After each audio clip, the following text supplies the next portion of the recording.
Hello students, welcome back to another video. आज की इस वीडियो में हम देखेंगे क्लास 10th की एक्सरसाइज 9.1 से क्वेश्चन नंबर 2। इसमें हमें बोला है a tree breaks due to a storm. बोला कि एक पेड़ था, बोला एक तूफान आया जब, तो ये पेड़ टूटा इस तरह से। फॉर एग्जांपल ये इसका पार्ट टूट गया। बोला कि जो पार्ट टूटा फिर क्या हुआ, द ब्रोकन पार्ट बेंड हुआ so that top touches the ground. इस तरह से बेंड हुआ कि ये जो टॉप था ये ग्राउंड को टच करने लगा। बात आ रही समझ में? टॉप तो जो वो ग्राउंड को टच करने लगा।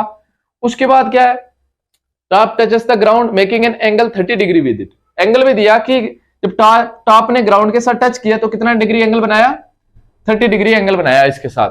The distance between the foot of the tree and to the point where top touches the ground is 8 metre. बोले ये फुट ऑफ द ट्री है, फुट ऑफ द ट्री से टॉप जहां पे ग्राउंड पे टच कर रहा है वो जो एंगल है वो कितना है, 8 मीटर। ओके, इतना समझ आ गया।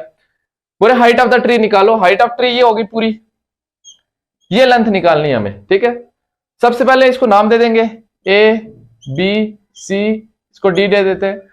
मान लेते हैं कि ए बी सी हमारा एक राइट एंगल ट्रायंगल है जिसका राइट एंगल कहां पे बना हुआ है, बी पे, क्योंकि पेड़ बिल्कुल स्ट्रेट ही होगा खड़ा। Let A B C be a right angled triangle, right angled at इसका राइट एंगल मान लेते हैं बी पे है। और हमें पता है angle C equal to 30 degree और हमें पता है B C equal to 8 metre. हमने क्या ढूंढना है, टू फाइंड, हमने ढूंढना है height of the tree, height of the tree. Tree की हाइट ढूंढनी है ये वाली, that means length of B D निकालनी है हमने। दैट इज क्या ढूंढना हमने, लेंथ ऑफ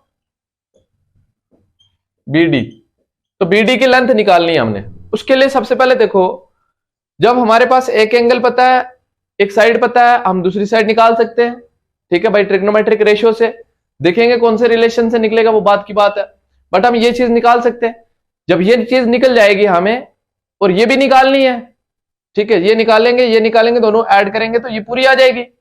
उसके लिए सबसे पहले हमें ये निकालनी है। ये कैसे निकलेगी, अगर ये बेस है ना, एडजेसेंट साइड है ना, एंगल एक्यूट एंगल के साथ जो साइड है वो एडजेसेंट साइड, ये पता है, ये निकालना है। ये परपेंडिकुलर अपोजिट साइड है ना इसके, ये परपेंडिकुलर। तो मैं वापस से बता देता हूं, हमारे पास होता है पंडित बद्री प्रसाद अपान हर हर बोले इक्वल टू सोना चांदी तोले। तो हमारे पास फार्मूला होता है इसका क्या, ये निकालने का हमारे पास फार्मूला होता है कौन सा, बेस दी है और परपेंडिकुलर निकालना है। बेस और परपेंडिकुलर में किसका रिलेशन है, tan थीटा का। किसका रिलेशन है, tan थीटा का। तो अब हम ले लेंगे इन ट्रायंगल ए बी सी, इस ट्रायंगल में हमारे पास tan थीटा का रिलेशन यूज करेंगे। क्यों करेंगे, मैंने बताया, tan थीटा इक्वल टू हमें पता है वो किसके बराबर होता है, परपेंडिकुलर अपान बेस के बराबर होता है। ठीक है, अब देखो परपेंडिकुलर हमारा ए बी आ जाएगा, थीटा की जगह हमारा एंगल आएगा कितना, 30। तो यहां पे आएगा tan 30 इक्वल टू परपेंडिकुलर की जगह क्या आएगा, ए बी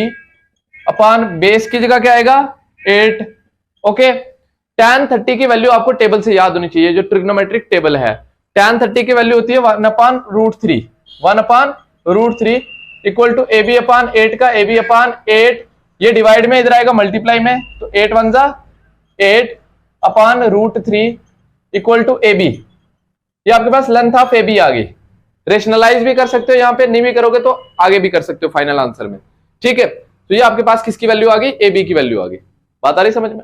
जब ए बी की वैल्यू आ गई, अब देखो हमें पता है कि अगर हमारे पास ये जो पार्ट है एडी, ये मिल जाए तो ये मिल गया, इनको ऐड करेंगे तो पूरा मिल जाएगा। अब ये एडी कैसे निकालें, एडी तो ट्रायंगल का पार्ट नहीं है, but AC is same as AD, क्योंकि यही ब्रोकन पार्ट जाके यहां पे लगा था। तो एसी अगर निकल जाए वही एडी भी होगा। अब एसी हम कैसे निकाल सकते हैं, पाइथागोरस थ्योरम से भी निकाल सकते हैं, क्योंकि ये भी पता चल गया, ये भी पता चल गया, ये भी पता चल गया, पाइथागोरस थ्योरम से भी निकल सकता है। बट उससे इजी ये है, बेस पता है, ये हाइपोटेन्यूस है। बेस और हाइपोटेन्यूस में किसका रिलेशन है, ये देखो बेस और हाइपोटेन्यूस में किसका रिलेशन है, कॉस थीटा का।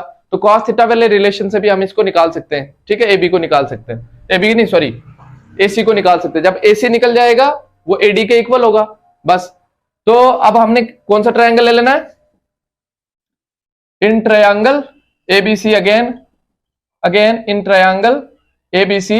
एबीसी ट्रायंगल में हमारे पास क्या है, बेस पता है, हाइपोटेन्यूज निकालना है, तो कॉस थीटा का फॉर्मूला यूज होगा। Cos theta equal to base upon hypotenuse, ये फॉर्मूला रहेगा। थीटा की वैल्यू वही आएगी 30, कॉस 30 इक्वल टू बेस आपके पास पता है 8 अपॉन हाइपोटेन्यूज आपके पास पता है कितना, हाइपोटेन्यूज, हाइपोटेन्यूज आपके पास नहीं पता, एसी आ जाएगा एज इट इज।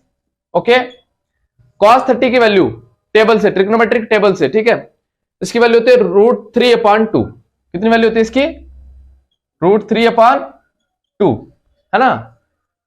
साइन के लास्ट पे 1 होता है, ठीक है, तो cos 0 पे 1 हो गया, तो साइन 60 पे √3/2 होगा, तो cos 30 पे कितना होगा? √3/2 ही होगा, ठीक है। उसके बाद इक्वल टू 8/AC का 8/AC, ट्रिग्नोमेट्रिक टेबल से ये वैल्यू याद कर लो, नहीं तो इंट्रोडक्शन वीडियो देख लो जहां पे टेबल कराया है, वहां से आप सीख भी जाओगे कैसे निकालते हैं। ये आ गया। अब क्रॉस मल्टीप्लाई करेंगे, AC को इधर लाएंगे, 2 को उधर ले जाएंगे, तो √3 into AC, √3AC equal to 8 into 2 is 16, है ना, 8 इंटू 2 आ जाएगा यहाँ पे। अब ये मल्टीप्लाई में उतर जाएगा डिवाइड में, तो AC इक्वल टू 8 × 16 अपॉन √3 आ जाएगा, ये AC की वैल्यू आ जाएगी, ठीक है, ये AC की वैल्यू आ जाएगी। अब हमें पता AC निकल गया, वी नो दैट AD जो है वो AC के इक्वल है, हम लिख सकते हैं AD equal to AC। So AD की वैल्यू कितनी आ जाएगी? AD इक्वल टू 16/√3, ठीक है, AD भी आ गया क्योंकि AD और AC इक्वल था।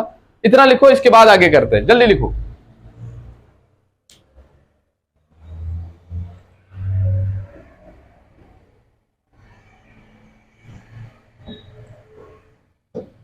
अब देखो, अब हमारे पास AB भी आ गया और AD भी आ गया, क्योंकि AC निकाला वही AD भी था, AB आ गया, AD आ गया, इनको ऐड करेंगे हमें टोटल क्या आ जाएगा? BD आ जाएगा। देयरफॉर हाइट ऑफ ट्री आ जाएगी हमारे पास, height of the tree, height of the tree जो है वो हमारे पास आ जाएगा AB प्लस AD। तो AB की वैल्यू कितनी है? 8/√3 प्लस 16/√3, तो √3 कॉमन है, दोनों का डिनोमिनेटर सेम है, एक ही लिखेंगे, ऊपर आ जाएगा 16 प्लस 8 इज 24। ओके, अब ये आ गया हमारे पास। जब भी रूट वाली टर्म डिनोमिनेटर में आ जाए, अगर पिछला चैप्टर पढ़ा है आपने, तो आपको पता है यहाँ पे रेशनलाइज करते हैं, मतलब √3 के साथ नीचे ऊपर मल्टीप्लाई करते हैं, तो √3 के साथ नीचे भी मल्टीप्लाई करेंगे, √3 के साथ ऊपर भी मल्टीप्लाई करेंगे, तो यहाँ पे आ जाएगा 24√3 अपॉन √3 इंटू √3 3। ओके, मैंने क्या बोला? √3 इंटू √3 हमेशा 3 होगा, √5 इंटू √5 क्या होगा? 5 होगा। होता कैसे है? क्योंकि √5 इंटू √5 का स्क्वायर हो जाता है, और स्क्वायर से रूट कट हो जाता है, तो क्या आता है? 5 ही। तो हम डायरेक्ट बोल देते हैं जब रूट के अंदर दो मल्टीप्लीकेशन में सेम वैल्यूज है तो एक ही बार आएगी, तो वही है √3 इंटू √3 क्या हुआ? 3। अब ये 3 के टेबल में आ रहा है, 3 1 जा 3, 3 8 जा 24, 8 √3 मीटर में बोल सकता हूं। ये आपके क्या आ गई? हाइट ऑफ द ट्री आ गई। ये था क्वेश्चन नंबर 2। होप कि आप सबको समझ आया होगा। समझ आया तो please do like, share and subscribe the channel. Thank you.